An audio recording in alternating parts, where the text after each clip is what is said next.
Mjumbe maalum wa White House Steve Witkoff alisema siku ya Jumanne kwamba makubaliano yoyote kuhusu mpango wa silaha wa nyuklia wa Iran yanahitaji Jamhuri hiyo ya Kiislamu ya Iran ikomeshe na kukomesha mpango wake wa kurutubisha nyuklia pamoja na kutengeneza silaha.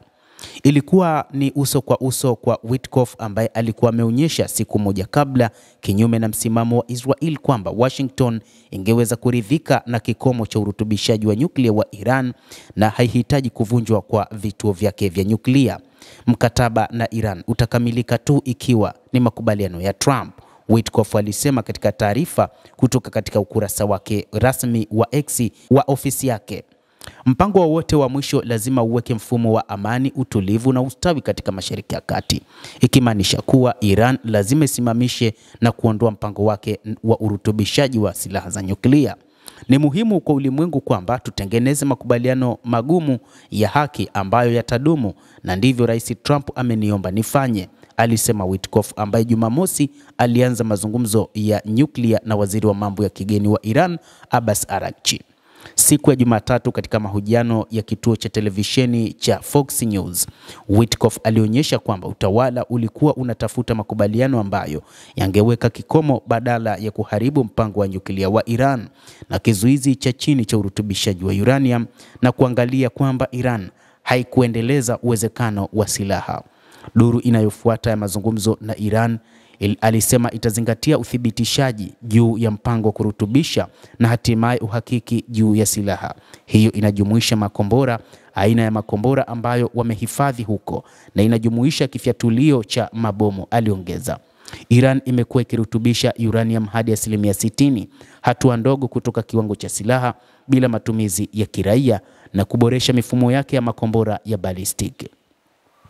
Hata hivyo, Iran imejibu ikisema kwamba katika makubaliano yoyote, hasa haya ambayo rais wa Marekani Bwana Donald Trump anayataka juu ya kusitisha urutubishaji wa nyuklia, Iran imesema haiko tayari kuachana na mpango wake wa nyuklia, lakini pia utengenezaji wa makombora ya balistiki, kwa sababu baadhi ya mataifa ikiwa ni pamoja na Iran, kwanza wanazo silaha za kinyuklia, na pili wana makombora ya masafa marefu, na Marekani hiyo ndio ambayo imewapatia makombora hayo. Na ndio maana kiongozi mkuu Ayatollah Al-Khamenei alisema siku ya Jumanne kwamba hawana matarajio juu ya mazungumzo kati yao na Marekani, hasa baada ya kile kilichozungumzwa huko Oman, lakini pia hata kitakachozungumzwa huko Roma. Iran itabaki na misimamo yake kwamba itaendelea na uzalishaji wa nyuklia kwa ajili tu ya masuala ya kijamii, na haipo tayari kwa ajili ya kuzalisha nyuklia kwa ajili ya kutengeneza makombora. Haikuwa wazi ikiwa kauli kali ya Witkoff ilikuja kabla au baada ya mkutano wa maafisa wakuu wa Marekani ambao walisemekana kuitishwa na rais wa Marekani Donald Trump katika ikulu ya Marekani siku ya Jumanne asubuhi ili kujadili mazungumzo ya nyuklia. Kauli hiyo ilikuja wakati Urusi ilikataa kusema ikiwa itakubali kuchukua hisa ya Iran ya uranium iliyorutubishwa kama sehemu ya makubaliano ya nyuklia, baada ya gazeti la The Guardian kuripoti kuwa Tehran ilikuwa ikipanga kukataa pendekezo la ikulu ya White House. Marekani ilikuwa ikipanga kwamba Iran inapaswa kuondoa mipango ya nyuklia na ipeleke nchini Urusi.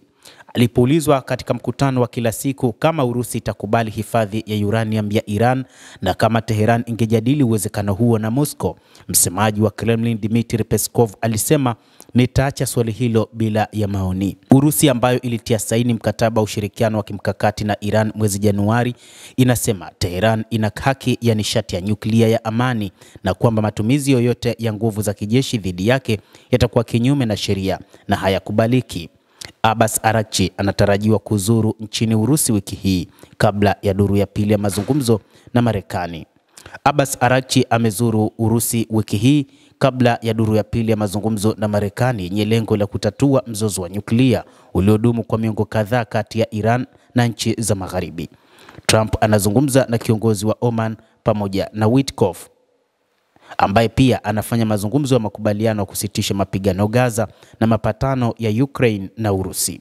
Jumamosi akawa afisa wa ngazi ya juu zaidi wa Marekani kukutana na mwenzake wa Iran tangu mwaka 2018, wakati Trump alipojiondoa katika mkataba wa nyuklia wa Iran wa mwaka 2015. Mazungumzo ya Jumamosi ambayo yaliandaliwa na kusuluhishwa na Oman yalimalizika kwa mkutano mfupi wa moja kwa moja kati ya Witkoff na Araghchi.